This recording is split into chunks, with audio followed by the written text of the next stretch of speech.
Bonjour, merci de m'accueillir. Je m'appelle Albert, je suis chercheur en neurosciences et psychologue et je travaille sur comment notre cerveau forme des opinions et pourquoi on ne change pas d'avis.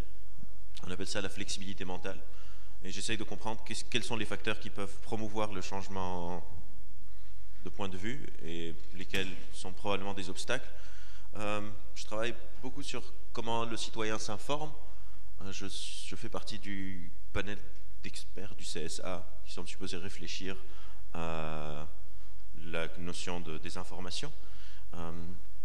Et aujourd'hui, j'étais supposé vous faire une sorte de conférence sur pourquoi notre cerveau a tendance à pouvoir croire à certaines informations qui peuvent nous paraître incroyables. Mais on m'a demandé de faire quelque chose un peu de différent, de faire une sorte de jeu et de vous soumettre à quelques tests et questionnements autour du fonctionnement de notre cerveau. Donc je vais essayer à travers quelques illustrations un peu ludiques, voir si on ne peut pas apprendre quelques propriétés de notre cerveau et en même temps apprendre quelques concepts sous-jacents que vous connaissez probablement tous, mais essayer de les formaliser un peu mieux. Donc la première question qu'on peut se poser,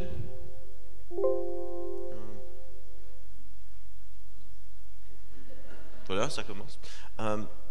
C'est pourquoi est-ce qu'on ne pense pas tous la même chose? Parce que souvent, quand on entend parler les personnes dans le débat public, on parle beaucoup de la pensée unique. Genre, que la pensée unique est en train de nous dominer, etc. Mais quand on y pense, on est souvent en manque cruel de pensée unique. On a tendance plutôt à ne pas penser de la même manière. Vous allez tous assister à la même journée. À la fin de la journée, si je vous demande ce que vous en pensez, vous allez probablement avoir des opinions très très différentes. Si on lit tous le même article de journal, on peut se retrouver avec des conclusions très différentes. Et souvent, c'est assez surprenant de se demander, mais comment est-ce que tu as pu comprendre ça à partir de là, alors que moi j'ai compris autre chose. Et les raisons pour ces différences, il y en a plusieurs. Il y a deux qui sont très évidentes, que tout le monde relativement connaît. On est différents génétiquement, on a différents tempéraments, et on a un différent vécu.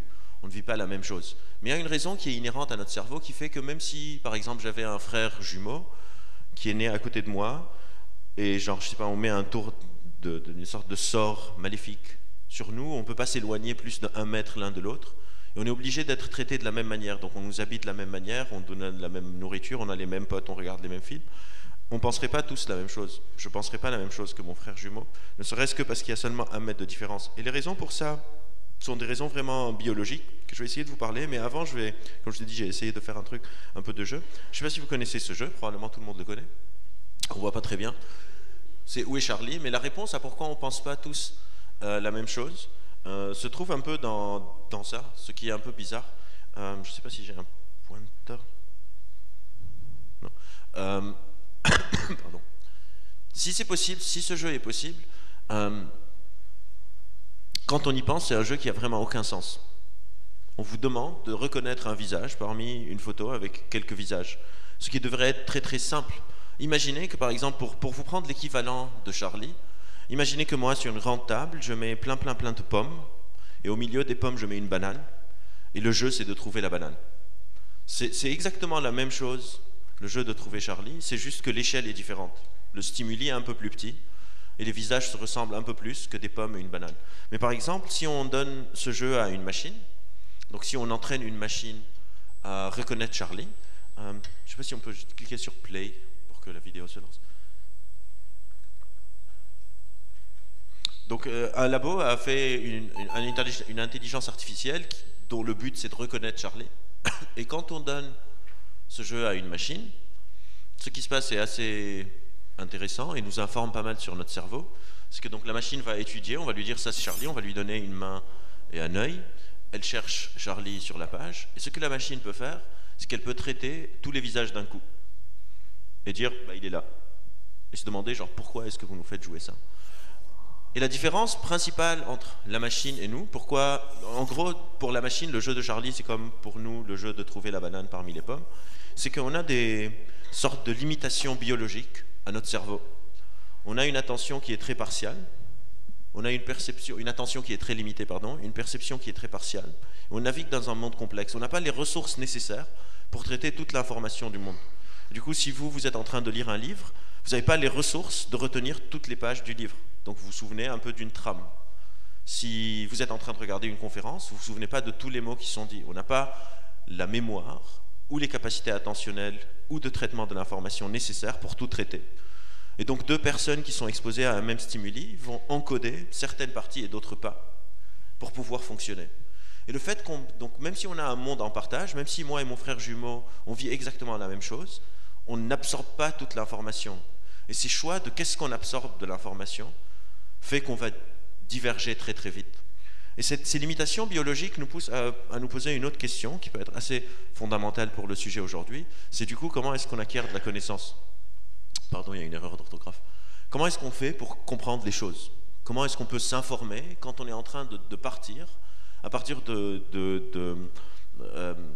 compétences et connaissances et capacités hyper limitées? Et pendant longtemps, on n'avait pas vraiment de manière d'acquisition de la connaissance. On faisait ça à la louche, par exemple, au Moyen-Âge, ou même jusqu'en 1800, 1700, et de moins 2000 jusqu'à 1700, pendant à peu près 2000, 3000 ans. Si vous êtes malade, qu'est-ce qu'on fait? Quelqu'un a une idée? Une saignée. Une saignée, c'est basé sur un concept hyper intuitif. J'ai une maladie dans mon corps, le mieux c'est de la sortir, je coupe, je saigne, et ça supposait marcher relativement bien. Et on a fait ça pendant à peu près 2000 ans. Donc. Et si moi par exemple je suis enrhumé là, je n'ai pas le coronavirus, je suis juste enrhumé, je vais chez un médecin, il me saigne, au bout d'une semaine, qu'est-ce qui va se passer? Je vais aller mieux, parce que mon système immunitaire va se battre contre le rhume. Et donc le médecin va se dire, bah, la saignée ça marche.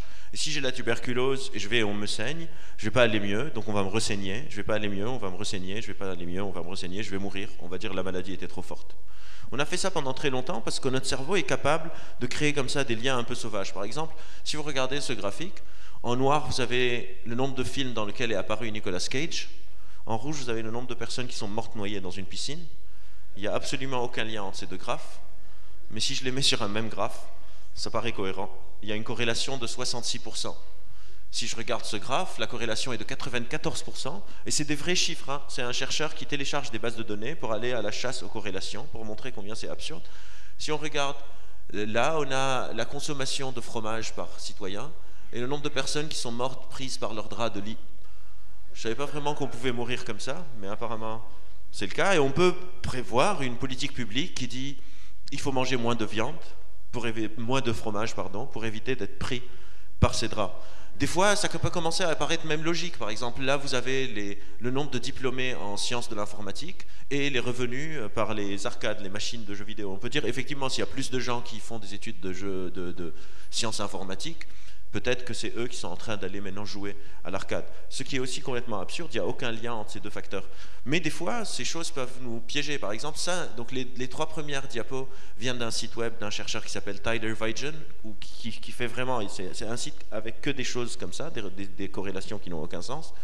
Mais ça, c'est le New York Times, dans les années 50, les cas de polio et les glaces.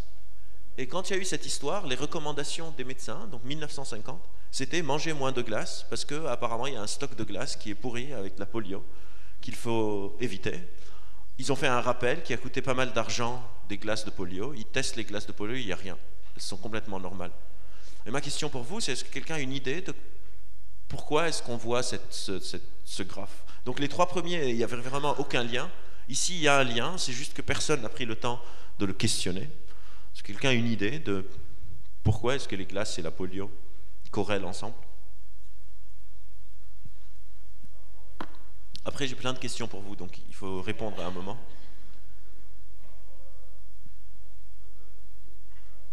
Exactement, par rapport à la température, il y a ce qu'on appelle un facteur confondant, la température.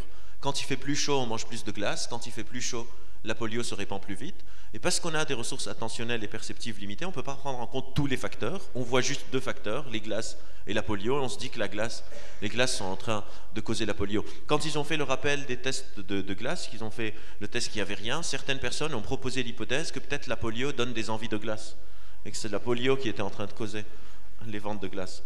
Tout ça pour dire que on fait souvent des raccourcis pour essayer de comprendre le monde. Et ces raccourcis, on ne peut pas les faire sur tout. Pas toutes les nouvelles sont égales, pas toutes les informations sont similaires. Par exemple, en science, ce n'est pas par hasard qu'on utilise des formules. Parce que les formules, on ne peut pas les interpréter comme on veut. Si je vous dis E égale mc carré, vous ne pouvez pas comprendre F égale ma. Vous comprenez qu'un seul truc. Alors que dans le monde réel, notre langage, la manière dont on communique est très très ambiguë. Et l'ambiguïté, c'est quelque chose qui permet d'interpréter un peu à sa manière. Je vous montre une illusion d'optique qui illustre ce concept d'ambiguïté, et c'est cette danseuse. Et ma question pour vous est très simple. Je veux que les personnes qui voient la danseuse tourner dans le sens des aiguilles d'une montre, dans le sens inverse des aiguilles d'une montre, lèvent la main. Et donc les autres, vous la voyez probablement tourner dans le sens des aiguilles d'une montre. Et là, on a déjà un premier problème. C'est que vous êtes en train de regarder le même écran et vous ne voyez pas la même chose. Donc je vais commencer par mettre tout le monde d'accord, ça va être plus simple. Si vous regardez à gauche puis au centre, même quelques millisecondes à gauche puis au centre, la danseuse du centre, pour tout le monde, va commencer à tourner dans le sens inverse des aiguilles d'une montre. Il suffit juste de porter votre regard et vous allez voir que la danseuse du centre va se matcher avec la danseuse à droite. Si vous regardez à gauche et puis au centre, la danseuse du centre commence à tourner dans le sens des aiguilles d'une montre. Et pour vous prouver que je traficote rien au centre, je vous fais la totale. Si vous regardez à droite puis au centre, elle tourne dans un sens. Si vous regardez à gauche puis au centre, elle tourne dans un sens. Et chacun d'entre vous peut changer la direction de la danseuse du centre comme il veut. Mais ce qui est intéressant, c'est de questionner pourquoi. Comment est-ce que ça fonctionne? Et comment ça fonctionne? C'est basé donc sur cette notion d'ambiguïté. En gros, la danseuse du centre n'a pas de marqueur de profondeur, il n'y a pas de 3D. Votre cerveau ne sait pas quand est-ce que la jambe passe devant ou derrière. On n'est pas capable de voir deux choses en même temps, donc il faut stabiliser l'ambiguïté, il faut la réduire, stabiliser l'illusion, et votre cerveau va choisir un sens ou un autre. Quand je mets les danseuses à gauche et à droite, ça crée ce qu'on appelle une amorce. On vous pousse à penser d'une certaine manière. Si vous regardez ici, vous allez créer ce qu'on appelle un a priori visuel. Et votre a priori, c'est que la danseuse tourne dans le sens inverse aiguille d'une montre, et vous allez réduire l'ambiguïté basée sur l'a priori que vous venez de voir. Si vous regardez ici, vous allez créer l'a priori que vous venez de voir. On appelle ça un stimuli ambigu bistable, parce qu'il y a deux manières de réduire l'ambiguïté. Pourquoi est-ce que je vous montre une illusion d'optique? Parce que la réalité est ce que nous on appelle un stimuli ambigu multistable. La réalité est beaucoup plus ambiguë que ce qu'on croit. Par exemple, pour moi, vous êtes un stimuli ambigu. Les informations qui me manquent sont multiples, je ne vous connais pas, mais surtout, je n'ai pas accès à vos intentions. Par exemple, moi, dans mes travaux de thèse, j'ai travaillé sur quelque chose qui s'appelle l'anxiété sociale, c'est la peur de parler en public. Et une personne qui est anxieuse sociale, si moi j'étais anxieux social, mes prérequis, mes sortes d'idées préconçues, sont que les gens d'habitude me jugent mal. Et du coup, si je vous regarde, vous êtes en train de me regarder, si je suis anxieux social, je me dis, je vois dans son regard qu'elle est en train de penser que ce que je dis est bête. Je vais commencer à voir dans votre regard, qui est ambigu parce que je n'ai pas accès à vos intentions, que vous êtes tous en train de me juger négativement. Je vais probablement commencer à avoir une boule au ventre, avoir le cœur qui bat fort, probablement dire à Thomas, je me barre et courir. Inversement, imaginez que moi, mes opinions sur moi-même sont plutôt positives, je suis un peu mégalo, je pense que je suis le mec le plus intelligent sur la planète. Vous ne changez pas du tout, vous êtes encore en train de me regarder de la même manière, et maintenant je commence à me dire, je réduis l'ambiguïté de votre regard en me disant, je vois dans le regard qu'ils sont épatés par l'intelligence qui sort de ma bouche et la lumière qui sort de mon corps. Et entre ces deux extrêmes, entre penser que vous êtes en train de vous dire que ce que je dis est nul et penser que ce que vous êtes en train de vous dire c'est que je suis génial, il y a toutes les options possibles. L'ambiguïté est beaucoup plus présente que ce qu'on croit. Et quand vous lisez un article de journal, quand vous êtes exposé à un documentaire, quand vous regardez le JT, vous êtes en train de réduire de l'ambiguïté. Si vous êtes en train de lire un papier sur, je ne sais pas, la situation du coronavirus en Chine, il n'y a pas dans le papier toutes les informations de toute l'histoire des virus, de toute l'histoire de la Chine, etc. Il y a des informations qui sont pertinentes pour vous aujourd'hui, et votre cerveau va réduire l'ambiguïté basée sur vos opinions. Si vous êtes quelqu'un, par exemple, d'un peu anxieux, vous allez réduire l'ambiguïté du coronavirus comme si c'est la nouvelle peste noire, aller acheter des masques et ne plus sortir de chez vous jusqu'à ce que ça passe. Par contre, si vous avez un tempérament qui n'est pas très, très anxieux, vous allez dire, ah bah on nous fait peur encore à nouveau, c'est quoi cette connerie qui nous sort cette fois? Chaque année, ils nous sortent un nouveau virus et après il ne se passe rien, la dernière fois on a acheté des tonnes de vaccins, etc. Vous allez injecter de l'information sur comment vous êtes en train de stabiliser l'information à laquelle vous êtes exposé. Et tout ça se fait souvent basé sur vos opinions préconçues.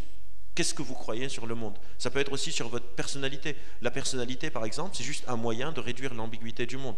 Si je suis jaloux, j'appelle ma copine, elle ne répond pas, c'est ambigu. Je ne sais pas pourquoi elle ne répond pas, je me dis elle me trompe. Et si je ne suis pas jaloux, je ne me dis pas elle me trompe. C'est tout. Si je suis colérique, quelqu'un me coupe la queue au supermarché, je m'énerve et je le clash. Et si je ne suis pas colérique, je laisse tomber. Et donc ces réductions de l'ambiguïté sont tout le temps en train de se faire, et c'est de là que vient ce fameux concept de la carte n'est pas le territoire. On n'a jamais accès au monde réel, on a accès à des représentations mentales du monde réel qui sont transformées, basées sur nos opinions. Et les fake news, quelque part, vont profiter de comment chacun d'entre nous bouche des trous, réduit l'ambiguïté pour nous impacter. Nos cartes peuvent être plus ou moins fiables par rapport au territoire. Par exemple, si je suis platiste, si je crois que la Terre est plate, ma carte correspond à une autre vision du territoire que quelqu'un qui n'est pas platiste. En sachant que nos cartes ne sont pas nécessairement liées à notre intelligence. Par exemple, il y a quelques jours, on se réunissait au CSA sur le panel sur la désinformation, et je parlais des platistes et tout le monde était en train de rigoler, genre en mode ha ha ha, les platistes, genre qui y croit?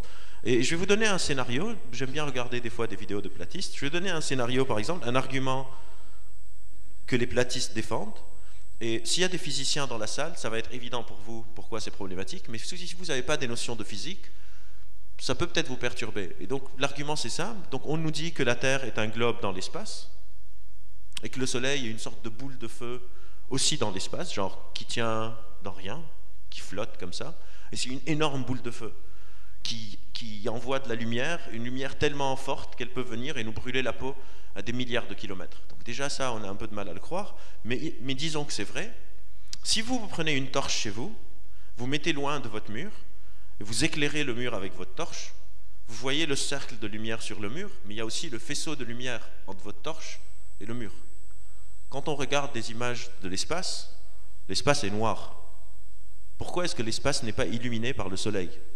Pourquoi est-ce qu'on ne voit pas la lumière du soleil qui va du soleil pour éclairer la Terre? Il est où? Elle est où la lumière du soleil? Il y a une boule de feu géante dans l'espace qui tient comme ça en apesanteur, qui a la force de milliards et de milliards de bombes atomiques, et tout est noir. Elle est où la lumière? Elle est où la lumière du soleil? Comment est-ce qu'elle traverse l'obscurité du soleil à la Terre, et entre le soleil et la Terre, il n'y a rien? C'est évident qu'on nous ment. Combien de personnes sont convaincues par cet argument? Ou bien, je vais dire ça différemment, parce que probablement personne n'est convaincu. Combien de personnes savent pourquoi on ne voit pas la lumière du soleil entre le soleil et la Terre?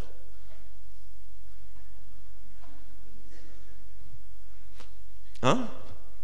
Alors, c'est proche. Et alors, l'espace est vide de raison de plus que la lumière le remplisse. Genre, si l'espace est vide... Exactement, dans l'espace, il n'y a pas d'atmosphère. S'il n'y a pas d'atmosphère, il n'y a pas de réfraction de la lumière. Pour répliquer ça, c'est vraiment très simple. Vous prenez un laser, vous pointez votre laser sur le mur, vous voyez le point sur le mur, et vous ne voyez pas le faisceau, parce que le laser est trop petit pour être réfracté par notre atmosphère, et surtout parce que c'est infravisible. Notre rétine ne capte pas ces photons-là. Et dans l'espace, il n'y a rien pour que la lumière interfère avec elle-même, illuminer l'espace, donc c'est noir. Mais c'est juste pour vous montrer que nos cartes dépendent beaucoup de ce qu'on sait. Et si vous n'avez pas de notion de physique, et que vous avez un peu certaines idées qu'on nous ment, des choses comme ça, cet argument peut être quelque chose de très valable. Votre carte, je ne peux pas vous dire que vous êtes bête d'y avoir cru. Donc ça, c'est la première chose, c'est que notre carte ne suit pas nécessairement le territoire. La deuxième notion, c'est qu'une fois qu'on a perçu le monde, notre cerveau nous raconte des histoires. Et quand je vous dis nous raconte des histoires, c'est vraiment une sorte de bouchage de trous automatique qui se fait. Un de mes hobbies, c'est de faire des tours de magie. Et quand on fait des tours de magie, très souvent on pense qu'on est en train de tromper l'œil. Mais en fait, très souvent, on est juste en train de tromper le cerveau. Je vais essayer de vous faire un tour de magie. Je ne suis pas magicien, donc des fois je me trompe, je me plante, donc soyez bienveillants avec moi.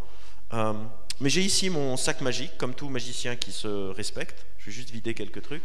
Et un autre de mes hobbies, c'est les puzzles. Et j'ai un Rubik's Cube. Donc je vais mettre le micro juste de côté quelques secondes, parce que j'ai déjà difficile avec deux mains, donc avec une main ça va être impossible. Un Rubik's Cube, c'est beaucoup de permutations. Donc si je mélange un Rubik's Cube, ça devient assez dur de le refaire. Et une fois qu'il est mélangé, il est vraiment mélangé. Par contre, comme tout magicien qui se respecte, j'ai un sac, il y a plein de trucs dedans.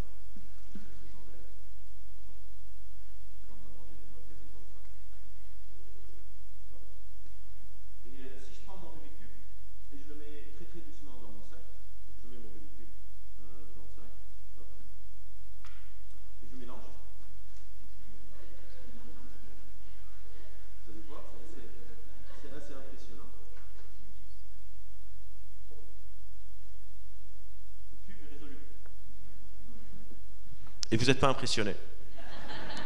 Ça m'attriste. Pourquoi est-ce que vous n'êtes pas impressionné? Il y a de Rubik's Cube. Mais ce qui est intéressant, c'est que ce il y a de Rubik's Cube, vous n'avez pas réfléchi pour avoir cette idée dans votre tête. Elle apparaît automatiquement.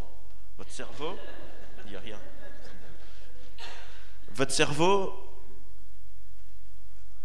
va remplir l'ambiguïté de je mets un truc dans mon sac et votre connaissance sur le monde par l'information la plus cohérente qu'il considère être vraie, qui a un deuxième cube. Mais encore une fois, quand on fait des tours de magie, on est en train de tromper votre cerveau, pas vos yeux.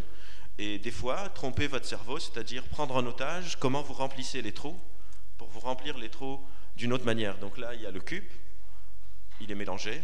Si je le bouge juste très vite dans le truc, il est résolu. Il faut juste résoudre le cube avec une main en le mettant dans le sac. C'est tout. Et on va utiliser ça contre vous. Par exemple, quand un magicien... Là, c'est un peu plus impressionnant, j'espère. Quand un magicien vous montre, par exemple, 2 cordes et on va les coller, il vous montre ça, votre cerveau se dit que c'est 2 cordes qui sont comme ci, mais en fait, il a une très longue corde ou ficelle et une toute petite ficelle plus haut. Il se débarrasse de la partie d'en haut et 2 cordes deviennent une. Et on remplit tout le temps ça. Donc une fois qu'on a réduit l'ambiguïté, qu'on s'est raconté une histoire, on prend des décisions sur le monde, et souvent ces décisions sont approximatives. On appelle ça des heuristiques. Par exemple, je ne sais pas si vous connaissez ce jeu, je ne sais pas si vous voyez, mais si vous essayez de lire les mots, ça va être très très facile. Donc rouge, jaune, bleu, rouge, vert, etc. Mais le but de ce test, et c'est un test qu'on utilise à l'hôpital, parce que c'est une compétence nécessaire pour le raisonnement critique, pouvoir inhiber nos heuristiques. Ce que je veux que vous essayiez de faire, chacun, genre, si vous voulez, vous pouvez tous le faire en même temps, au lieu de lire les mots, essayez de lire la couleur de la police. Donc essayez de dire la couleur de la police des mots dans votre tête, ou à voix basse, ou à voix haute, tous ensemble si vous voulez. Donc par exemple, si moi je fais la 4e ligne du bas, c'est vert, vert, rouge, bleu, bleu. Et vous allez voir que c'est un peu plus compliqué de faire ça. C'est une sorte d'effort cognitif pour pouvoir inhiber votre volonté de lire et activer votre volonté de dire la couleur de la police. Tous ces problèmes sont après multipliés par le fait qu'on n'est pas capable de maintenir notre attention sur un même stimuli. Par exemple, si je vous montre cette vidéo, je ne sais pas si je peux... En fait, on va laisser tomber cette vidéo parce qu'elle est très longue. C'est pas grave, je vais passer.